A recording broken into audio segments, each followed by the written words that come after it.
It's the middle of the week, and that means it's Friends Day Wednesday. Today's featured friend is Irina Mihaela. For today's featured friend video, I'm going to show you some excerpts from a conversation that we had where she talks about her business model and her vision and what brought her to where she's at. Here we go. And so we've met through the mastermind, obviously. That's how we became connected. First, just kind of give me the big overview before we dig down of what do you do? What is the change that you bring to the world?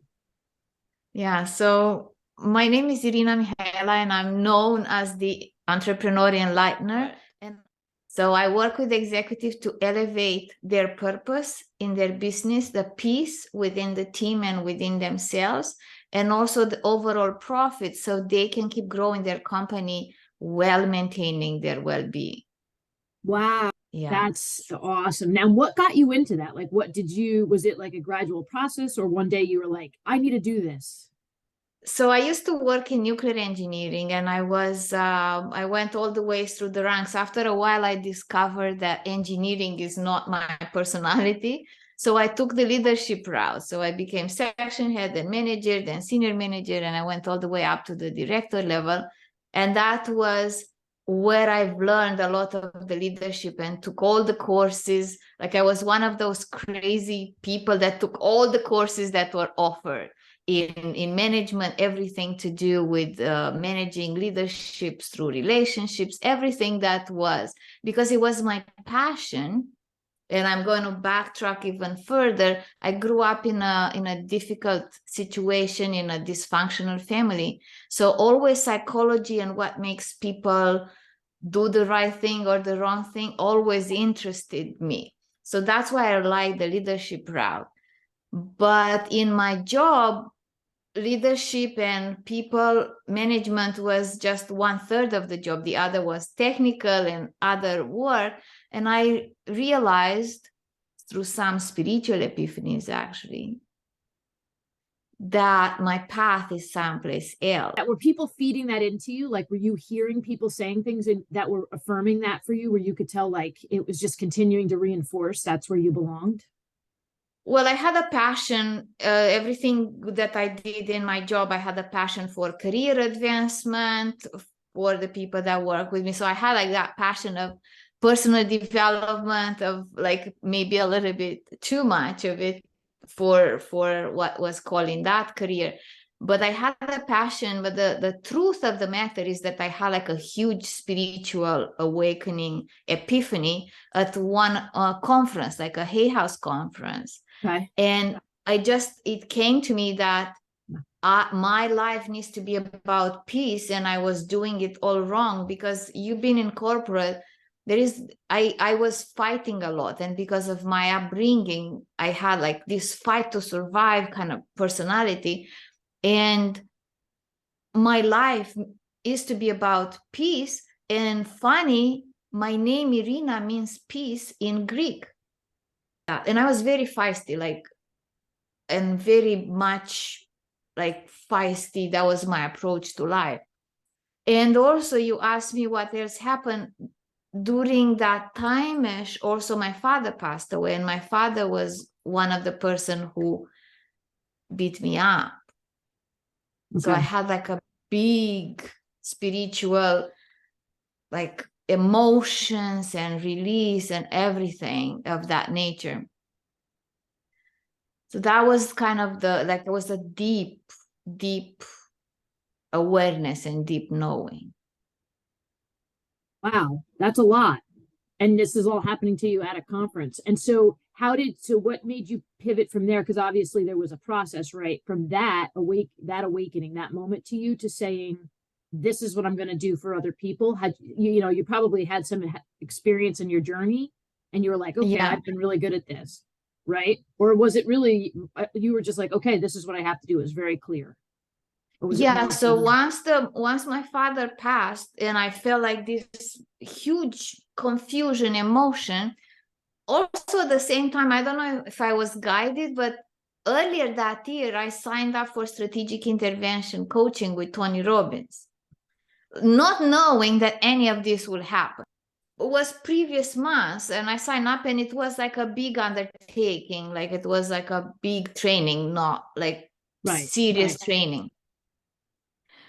So while this was happening and I was studying that, and I learned a lot of the things that I didn't see in myself, like that feistiness could also mean a bit of anger, and how we need to change our life and change our story. So once I was taking that course, that training, like practitioner training, I said like, okay, this is what I want to do. So everything added up, my experience in my childhood with the present moment time of the spiritual awakening, with my father passing, and with this discovery, like this coaching training. I don't know other trainings because I took this one, but it just opened my mind, and there is a better way. And I am a sensitive person that would like no one to suffer. I'm empathic, and I don't like people to suffer. So I said like, yeah, this is it. I have to do it. In order for us to bring our business to a better level, to a future level, and we're ambitious, right? Like that's why, we met through having an ambition to do better. So in order for us to do better, my past self was working really hard and really white knuckling. With raising our level of consciousness, we can work more in the flow with the universe. I'm calling it universe. Other people call it God. Different people call it different things. But the more we can raise our vibration, and the more we're aligning with who we are and what we're meant to do in this world, the easier things become. So when I work with entrepreneurs and executives, we're trying to release all of the negative emotions and start to create peace, understanding, joy, which are elevated emotions. And then from those elevated emotions, better decisions are made, easier paths are found, manifestation miracles happen. And we don't have to white knuckle. We can use our skills and gifts and flow through life to where we're meant to be and achieve our destiny. So tell me now about this. So this is the huge thing, right? So I have a little snippet from what I saw you post on social media, that you found this amazing location that is everything that you've looked for and then some. I mean, you can share as much as you want, because we can always, but what was the journey to finding that? What is your vision for what that's going to be? Yes, the journey. So in 2010, which is the same year where my father passed, in 2010, I went to this Royal Winter Fair, and I saw this breed of horse. And I kid you not, like tears just flew from my eyes without me thinking what a beautiful horse, anything like that. And so I had this vision that I need to have horses. And also I have the vision that I want to help abused children, because I did spend a lot of my life confused, feeling not good enough, feeling I have to prove myself. And I would like to have a way to help children at an early age to not live like half of their life confused like I did. So those are like the horses and the children. They're like two visions. And another thing for me, how this came about, the vision, is that because my father beat me, and my father was a big man, I was afraid of things that are bigger than me. And horses are usually bigger than people. So I was afraid of horses, and I had horse therapy. Okay. With a facilitator, and I had overcame the fear. I went in with the horses, and they were actually very loving and protecting me. So I felt I want to offer this to children. But now where I live now, I don't have place for horses. And I try to do it the other way, because people said, well, you don't have to have it perfect, everything at your place. And I took children to a facilitator. But fate will have it, this November, I took a child, And in the way back, he said, I will come again when you have your own horses. So then I've been looking for 2 years, and I looked and nothing felt right. And, you know, in order for us to manifest, we also have to grow ourselves, right? So we want something, we have the vision, but we have to become the person who will embrace the vision. And I have done some deep work. Like I've done deep work since 2010. But this Christmas, New Year, I took 23 days to have like a silent retreat. So Christmas, New Year, I didn't even message with people, Happy Merry Christmas or Happy New Year. I took it and I had to embrace, because I have 2 or 3 imposter syndromes. One, I'm not a mother. I've never had children. Second, I'm not a horsewoman. I never had horses. And I don't know what third is. Oh, I've never had like a not-for-profit. I emigrated to Canada. You know, I'm not from people, you know, I did volunteer, mind you, but I didn't feel I have the know-how. Okay. And during this time, the 23 silent day retreat, I had those feelings that I have to remember who I am, both as a human that survived abuse, that left the country to come to another country. And I came to Canada with $2,000 in my pocket in my late 20s by myself, with no friends or family. So I had to remind myself of this. And also I had to remind myself of the power of the universe. If I'm meant to do it, there will be help. Yes, there will be things bigger than me. The same with the horses, but there will be help and there will be support. So I decided on that. And would you know it, I found the perfect place. It's mine June 1st. I'm moving June 1st, which is a month from now. Can you even believe it? And so tell me about the facility. What made it the place? You said, right, you had specs. Like, so what makes this the place? The place. It's manicure grounds, because I do executive retreats. Like I like high touch, high vibe, high energy. So the place needs to be beautiful. I believe in bringing people to nature. And when the place is beautiful, people are more inclined to come to nature. So that's number one. The house, the way it's organized, it has like all downstairs.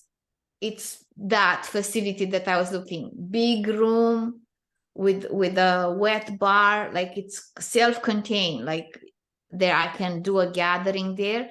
Plus it has a patio that you can be outdoors. And then it has the equine facilities that are, they were award-winning facilities. So they're like spotless, nice. They were loved, like the people that built it was their facility and they loved it. So it has that feel of elegance, good energy, good kindness, love, like being loved. So that's what it means. Plus, it's very conveniently located 30 minutes from Toronto Pearson Airport. Now, are you going to try to look for those horses that you had seen in the past that you liked, or you're open? Exactly. No, for sure. Those are on my vision board. Those are the ones. And they are called Gypsy Vanners, and they come from England. And it's a breed that is smaller in stature. They look like Clydesdales, but in miniature. Okay. And because gypsies were traveling with the caravan, the horses were taken care by the children, and those horses are very gentle with children. Oh. So there will be like 3 parts to the thing. There will be my executive coaching and retreats. There will be the horse person that will run their horse therapy practice. And then there will be the child innocence, I call it, equine experience. So those 3 are like, if you think of the 3 circles, okay, they will support one another. So let's say I have an executive retreat that has nothing to do with horses, but when I promote it and I show there are horses in the field, like you're going to see the horses and you're going to enjoy their energy anyway. So Right. even if there is not a horse activity planned, just by walking the property, you're going Right. to interact with the horse energy. Right. Now, have you come up with a name, what you're going to call this place, or not Yeah, yet? so my company is called Entrepreneurial Enlightenment. So I felt like the place will say Entrepreneurial Enlightenment Executive Retreat, and then Home of Child Innocence Equine Experience. And also my website is entrepreneurialenlightenment.com, and there is a page called Foundation that I will have to change now that I found the place. It talks about me searching for a place, Right. and also talks about me registering a not-for-profit. But I've been talking with people that have been in not-for-profit space, and I was advised that there are so many not-for-profits that already have funds, already have the children, already have everything, the infrastructure. I can provide the equine experience program to them. So right now I'm not planning on Okay. incorporating any not-for-profit. I'm planning to create and offer it to the ones that are already in service. Um, So what a yeah. beautiful story from 2010, I guess, was where you started, but it goes way back to being a child and going from having situations out of your control to now helping people be in control of themselves so that they can help others. That's amazing. You can see you glowing. You're like, it just radiates off of you. You're so excited to see, like, here's everything. Yeah, when I saw you post, because I had heard on one of the calls you mentioned you were looking. And when I saw that you posted about that, I was just like, oh my gosh. I mean, it was literally everything that you had wanted. But I did not know that you had just gone on this silent retreat to, did you do that like at your own location, the silent retreat, or did you? Yes, because I live only with my cat, so it's easy to do. It's easy to be silent with the kitty cat. Beautiful. I love it. I love it giving back. You know, we'll have to set up a whole other conversation because we could talk, I'm sure, for hours. I came from a difficult childhood as well, and I love your heart for taking the pain that you felt and turning it into hope, and then handing that hope to other people, which is what you're doing, whether it's a corporate leader or a child that's been through trauma. We're all just trying to do the best we can, and anybody that helps us do that, it's such a gift. And what I discovered through my work, through my coaching work, is somehow, I don't know how, but the people that come coach with me, they don't have the awareness, but somehow they come from a difficult childhood. Yeah, I So think it's like a circle. It's like a circle of love. Absolutely. It's a desire to there's different paths you can go. You can either go down the path of perpetuating the cycle, or you can say, I'm gonna break the cycle. And and it's a beautiful thing. So yes, but I felt like this was almost like a full interview because you were so, like, your heart was so open and so curious that I feel like it's like almost like podcasting. it's because I love when people are sharing their stories and you see, like, I could get emotional right now even talking about it. You see how where people came from and where they get to, and you realize that, like, you're now on a path to, you know, even if it was only one child, but you're clearly helping more than one child. But even if it was just one child, how many people is that one child going to help? Yeah. Right. So, like, the ripple effects, and then for the leaders, for the companies, because again, that high stress environment, and what a positive impact a corporate leader who is self-aware, and because they're self-aware, is breathing positivity into the people that are working with them. Like, that doesn't just change the business, that changes everybody's life. So yeah, kudos to you. And I liked how you asked the question and they flow so naturally and elicited from me good responses. So yeah, thank you so much for You're welcome.